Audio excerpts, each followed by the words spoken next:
Nagpalabas na ng show cause orders ang Land Transportation Office o LTO laban sa dalawang driver ng truck na humarang sa rumiresponding bumbero sa Tanzac, Cavite.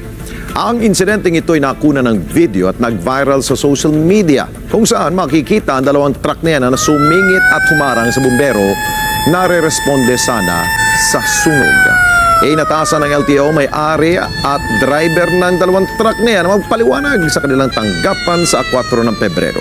Pinagsusumitin din sila ng paliwanag kung bakit hindi sila dapat managot sa mga kasong isasampa laban sa kanila. Partikular na yung obstruction. Inilagay na rin sa alarm status ang mga plaka ng dalawang truck na yan at sinuspindi ng 70 araw ang lisensya ng mga driver.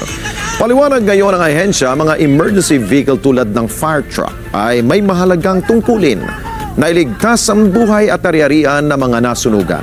At pagbibigay daan sa kanila ay hindi lamang batas, kundi pagpapahalaga na rin sa buhay ng iba.